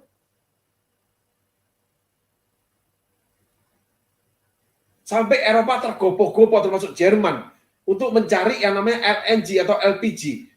Untuk sebagai mesin pemanas waktu musim dingin. Karena suplainya dari namanya melewati Ukraina yang diblok sama Soviet. Jadi yang ke Eropa itu dari Rusia ke sana itu melalui jalurnya Ukraina, dikuasai Soviet. Sehingga Eropa kehilangan banyak, termasuk namanya minyak dunia. Sehingga minyak dunia naik menjadi $150 per barel. Itu luar biasa harganya, saudaraku. Banyak negara melarat tuh. Tapi kalau seperti Jerman, nggak bisa melarat. Ya gimana tabungan devisa dia seperti itu? Sanggup dia beli semuanya. Dan Indonesia akan menaikkan harga Pertalite. Karena nggak tahan untuk subsidinya. Karena minyak dunia sudah melonjak tinggi. pemerintah harus melakukan revisi harga Pertalite.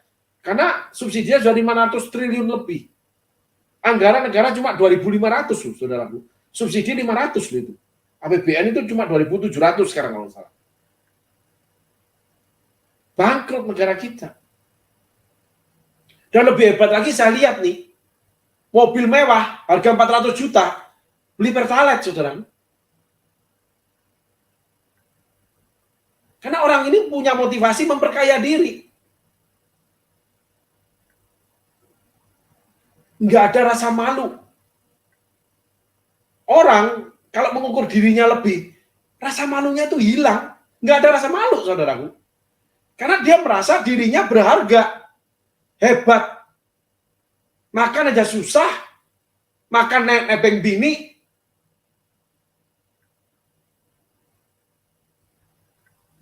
Dan bininya masih bangga tuh. Bingung saya dengan konsep-konsep hidup seperti ini. Halo. Ya dengan iman, Pak. Iman yang mana? Yakobus tulis, kamu dengan iman, aku dengan perbuatan. Sebab iman tanpa perbuatan mati. Nah, iman mau mati kok. Nggak menghasilkan sesuatu. Kalau hidup itu menghasilkan sesuatu. Dan itu adalah mesin. Hidup itu pasti napas. Punya organ namanya jantung, paru-paru. Lalu napas itu menghisap oksigen, melepaskan karbon dioksida. Dan oksigen itu masuk ke paru-paru, disalurkan ke seluruh pembuluh darah, masuk ke dalam organ tubuh. Ketika saya kena COVID, kurang lebih 1 bulan, layu saya ini. Dan COVID akibatnya, saya mengalami, saudara, otak itu jadi layu. Saya tanya sebuah alamat, sebuah bank untuk membayar PBB. Karena saya dinyatakan negatif, mulai bisa jalan, misalnya mulai nggak pakai oksigen. Dan saya ingin move on. Saya tidak ingin memanjakan diri. Saya ambil mobil, karena kalau bawa mobil, anak saya bilang, papi jangan, biarin, cuma duduk di mobil, nggak akan mati aku ini. Punya tenaga sudah aku ini. Gitu. Walaupun baru dinyatakan negatif, saudaraku. Lalu saya cari kerjaan, saya bayar PBB. Tanya, itu cuma di pengkolan jalan. Orang itu terangin 3 kali, saya nggak bisa tangkap loh. Karena ada teman bicara, kalau pasca COVID, salah satunya otak kita itu jadi lemot. Benar-benar lemot, saudara.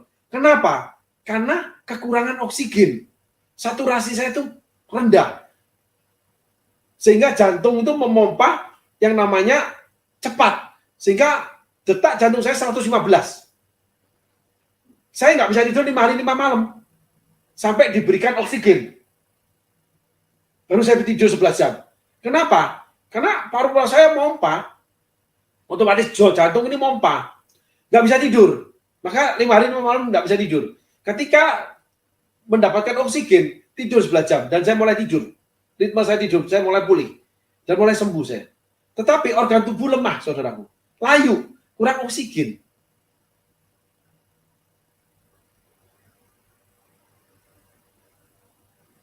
Halo. Iman itu bukan oksigen, saudaraku. Imanmu iman mati soalnya. Kalau hidup kamu butuh oksigen. Oksigen itu adalah gerakan hidupmu yang menjadikan kau berhasil. Semangat. Kenapa saya dengan istri semangat? Karena setiap kali cek dokter sebulan sekali. Kebetulan saya cedera otot saya, gitu. Tapi memang rutin, apalagi istri saya, itu sangat bagus. Dokter selalu bilang. Berapa dok? 110, 70. Wow. Susah. Ukuran seusia saya 130, 80 itu normal. Bagus. Ternyata kami 110, 70. Dan istri saya mencoba sebuah alat yang di tempat nge-gym. Dan alat itu nggak ada di Palangka. Itu menyatakan bahwa organ tubuh istri saya ini 5 tahun lebih muda. Gara-gara cuma apa? Olahraga. Karena kita kena tekanan darah tinggi. 1 langkah belajar, 1 langkah untuk mengurus masalah, 1000 langkah kita dapatkan positifnya. Halo. Itulah cara Tuhan mengajar kita. Jadi kalau Anda tetap tekanan darah tinggi seperti saya, yang enggak tekanan darah normal bahkan sangat bagus, jangan bilang sangat bagus itu mujizat. Mujizat ya Bapak ini. tekanan darahnya 110-70, Tuhan tuh baik. Kata siapa Tuhan baik? Kata siapa mujizat? Aku olahraga tiap hari. Kenapa hamba Tuhan tuh mati stroke banyak itu? Karena nggak pernah olahraga, mulut nggak pernah dijahit. Ngomong doang di mimbar, berdiri 40 menit, diajak makan 12 macam. Modar semua kena stroke gitu. Karena pengetahuan nggak dibangun, iman doang dibangun. Maka motivasi pelayanannya yang dipermasalahkan. Miring kemana nih? Tuhan tidak pernah membawa kepada hal yang mencelakakan. Semua adalah proses belajar. Jadi kegagalan itu adalah proses belajar. Sekolah Roh Kudus di dalam sekolah kehidupan. Itu adalah kegagalan. Sehingga ketika Anda gagal, Anda diberikan mata kuliah untuk belajar sampai berhasil. Itu saudaraku. Yuk lanjut ayat selanjutnya. Kayaknya saya rally nanti ya. Saya akan rally dalam khotbah-khotbah saya. Dalam perjalanan pulang, sungguh sepanjang tepi sungai itu ada amat banyak pohon sebelah sini dan sebelah sana. Lihat Yeskel, lihat perilakunya. Dalam perjalanan pulang, sungguh ditekankan sama Yeskel. Dia perhatikan benar-benar. Itulah Yeskel. Orang yang betul-betul melihat, mengalami, merasakan, dan dia buat menjadi sebuah proses belajar. Sepanjang tepi sungai itu ada amat banyak pohon. Sebelah sini, sebelah sana. Itu sungai yang baru loh. Sungai yang baru, airnya penuh loh. Kan awalnya semata kaki. Selutut, baru sepinggang. Setelah diukur 1000 hasta, 1000 hasta, 1000 hasta. Lalu diajak menyusuri tepi sungai. Sehingga Tuhan tuh menyediakan, tapi kan kamu harus mau dibawa Tuhan. Nggak ikut kemauanmu, oh berenang, menyeberang sungai, mati semua. Tetap kekeh dengan kemampuan diri. Bisa ini, bisa itu, merasa berharga. Lalu nggak laku dijual.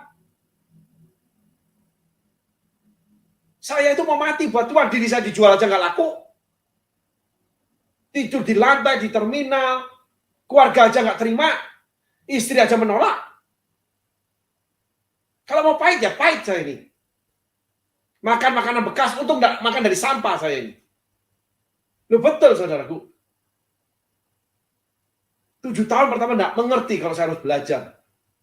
Bagaimana mengolah keuangan, bagaimana mengolah pelayanan, bagaimana bersikap dalam pelayanan. Sehingga khotbah-khotbah saya selalu banyak berisi kesaksian pendampingannya. Hidup saya sendiri. Karena nggak adil kalau saya bagian punya orang lain. Paling pendampingan aja ya. Yes, orang yang memperhatikan setiap langkah hidup dia. Dia pelajari. Jadi Yeskel tekun dan ulet. Dan detail dia tulis itu. Teliti dia lihatnya. Dan dia taat ikutin. Di mana dia dituntun di tepi aliran sungai. Enggak terus sok-sokan gaya. Karena punya kemampuan sesuatu. Punya kelebihan sesuatu. Yang kamu anggap lebih. Oh enggak laku hidupmu kok. Oh kamu gagal. Kalau kamu punya kemampuan itu. Kalau kamu berhasil dalam kemampuanmu. Itu namanya kemampuanmu memberikan hidup buat kamu. Nama kemampuanmu itu membuat kamu mati. Merasa cantik tapi gagal hidupnya. Gagal cintanya. Ngapain? Buat apa kamu cantik? Merasa pandai, merasa mampu melakukan sesuatu, punya kelebihan sesuatu, talenta sesuatu. Hebat. Menurut kamu, hasilnya mana? Gak ada kan? Betapa kamu itu orang yang betul-betul menghargai diri, mengukur diri terlalu tinggi. Lalu gagal merasa masih berhasil. Gagal merasa bisa, merasa punya. Lah punya itu ngapain? Contoh saudara, kalau saya punya HP nih. Oke. Bagus nih. Tapi kalau nggak ada yang namanya chargernya, bisa dipakai nggak? Saya hidup dari HP. Pelayanan saya di WhatsApp. Di YouTube. Apalagi sekarang. HP ini memberikan kehidupan. Jadi saya bangun keahlian saya di HP.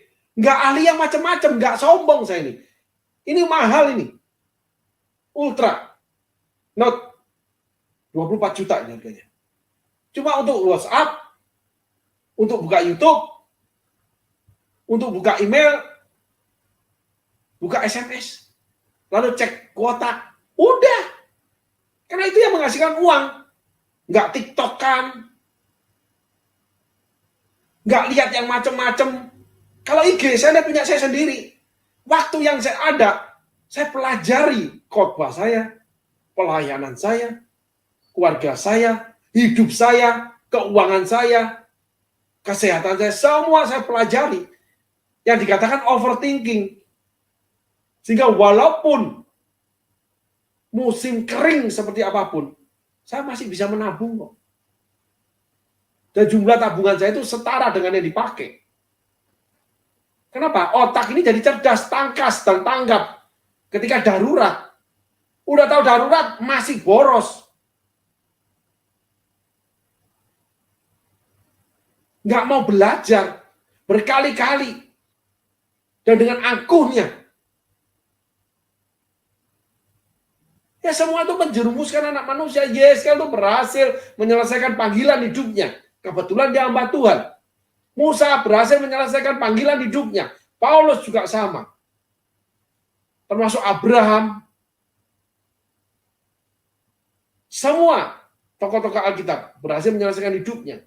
Termasuk Saul. Saya tidak bicara masuk surga, masuk neraka. Dia berhasil menyelesaikan hidupnya. Anak-anaknya menjadi putri raja. Jadi pangeran yang perkasa, berperang.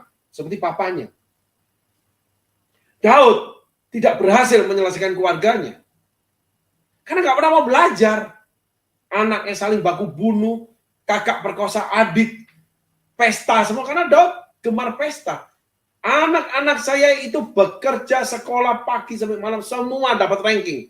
Saya sekolah S2, SD, SMP. Mamanya D1 apa D3? Nggak ada kami punya keahlian sekolah akademis. Anak kami semua dapat beasiswa. Karena mereka melihat perilaku orang tuanya. Sehingga mereka detail, tekun, bangun pengetahuan. Betul-betul bangun pengetahuan mereka itu. Ambil dari media sosial, dari hidup mereka, dari yang namanya kedokteran, dari teman-teman, dari siapa aja mereka. Lalu mereka perbuat dalam hidupnya. Sehingga mereka berhasil. Bukan memuji anak, karena saya bukan seorang tua yang bisa mendidik anak. Cuma saya menjadi contoh. Yaitu keberhasilan. Selalu saya bilang, papimu ini bukan sekolah pendeta. Sekolahku S2, SD, SMP. Tapi kalau sampai hari ini aku punya aset sedemikian rupa. Karena aku pandai menyiasati hidup. Karena hidup harus begini-begini. Saya cuma bicara dan saya lakukan. Mereka lihat kerajinan saya, ketaatan saya dalam melayani, tengah malam dijemput, sakit pun dijemput, tekun, belajar, bukan pendeta, tapi bisa berhasil, banyak pendeta datang, minta diberkati, dan berbagai macam masalah. Engkau dan keturunanmu.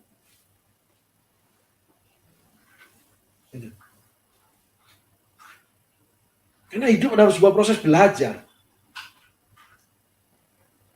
Sehingga saya banyak menemui anak-anak Tuhan yang mau Tuhan, yang cinta Tuhan.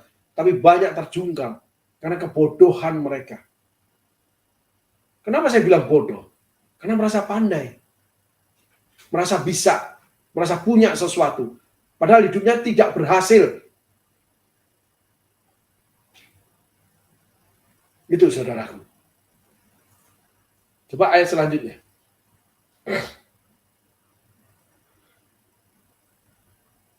Ia berkata kepadaku, sungai ini mengalir menuju wilayah timur dan menurun ke arah Bayi Yordan. Dan bermuara di Laut Asin, air yang mengandung banyak garam dan air itu menjadi tawar. Saya pernah ke tempat ini, ke Laut Mati, ya. Saya pernah ke Yordan, saudaraku. Yordan itu negara Arab yang paling miskin. Itu Jordania. Lalu yang paling chaos itu Aman. Negara yang namanya Aman, saudaraku. Yaman, Aman itu negara yang berdekatan dengan Afrika. Banyak orang hitamnya di sana. Gitu. Mereka termasuk sumber daya minyaknya kecil. Sehingga mereka menjadi negara-negara yang miskin walaupun Timur Tengah. Banyak orang, saudaraku, yang di tengah-tengah kemakmuran, tapi dia hidup miskin, tapi dia bangga, termasuk hamba Tuhan, yang melayani di kota besar, tapi nggak pernah survive hidupnya. Numpang sana, numpang sini. Gereja kaya raya, dia mah hidup mah sederhana. Itu katanya kemurnian. Kalau saya kurang setuju, saudaraku. Di kota besar ini terlalu banyak berjejal hamba-hamba Tuhan. Kenapa seperti itu? Karena mereka tidak mau belajar. Mereka sudah merasa cukup. Sehingga mereka tidak belajar dari senior-senior mereka yang berhasil di kota besar. Demikian juga, banyak orang-orang yang di kota kecil, yang melayani Tuhan yang tidak berhasil. Karena mereka tidak mau belajar daripada orang-orang yang berhasil. Laut asin itu laut yang laut mati, itu laut yang membuat kita tidak bisa menyelam, ngambang, saudara. Kalau dikatakan laut mati, garamnya tinggi. Garam itu penderitaan, saudara. Next akan saya lanjutkan bahwa karena terlalu banyak menderita, imanmu akan mati. Tidak hidup. Iman yang hidup, iman yang makan, saudara. Iman yang mempertontonkan penampilan. Itu Yakobus tulis, iman tanpa perbuatan mati. Kamu dengan imanmu, aku dengan perbuatanku. Gitu, saudaraku. Jadi, hidup sebagai anak Tuhan, mau beriman atau tidak, pasti dikatakan beriman. Karena kita beriman pada Tuhan Yesus sebagai juru selamat. Tetapi, hidup adalah sebuah anugerah. Dan kelimpahan, itu Allah sediakan. Yang namanya Taman di Eden sebelah timur, itu 4 sungai. Ada emas, dan sebagainya. Tapi perintah Allah yang pertama terhadap manusia, kuasai dan kelola. Sehingga merujuk daripada tulisan Yeskel, itu saya bawa kepada yang kitab Kejadian, penciptaan awal manusia. Kuasai dan kelola Taman Eden ini. Perintah Allah dan kuasai dan kelola. Sehingga saudara kalau nggak menguasai kehidupan saudara, nggak mengelola hidup saudara, saudara akan tidak dapat memanfaatkan Taman di Eden. Sehingga saudara dikecoh oleh iblis. Maka keluar dari Taman di Eden, artinya saudara keluar dari kelimpahan Allah yang Allah sediakan. Karena saudara berjalan dengan pikiran sendiri. Kenapa? Iblis masuk dari pikiranmu. Maka dialog Adam dan Hawa, iblis cuma berkata, maksud Tuhan gini loh, kamu dikecoh dengan pikiranmu. Oh, jadi kalau aku gini, aku akan berhasil. Oh, gini, aku ini orang berhasil. Semua oleh karena pikiranmu. Tapi kamu tidak berbuat sesuatu yang menyatakan kamu berhasil. Sehingga akhirnya kamu hidup dalam kesalahan. Kamu cuma ambil yang enak atau untung seperti Adam dan Hawa. Buah itu kelihatan menarik. Kamu ambil. Saya tidak bicara kesalahan atau dosa. Kehidupan saja dulu. Sehingga kamu lakukan menurut kamu baik. Buat kamunya menarik. Lalu ada perkataan, kamu akan menjadi sama dengan Allah. Fitnah keji dilemparkan. Kamu memilih. Itulah teknik-teknik iblis. Sehingga orang-orang seperti itu akan terjungkal oleh pikiran sendiri. Merasa hebat, merasa berhasil. Yang dulu, sedang hari ini, kelimpungan, miskin, merasa bermartabat, berharga. Padahal tidak ada karya.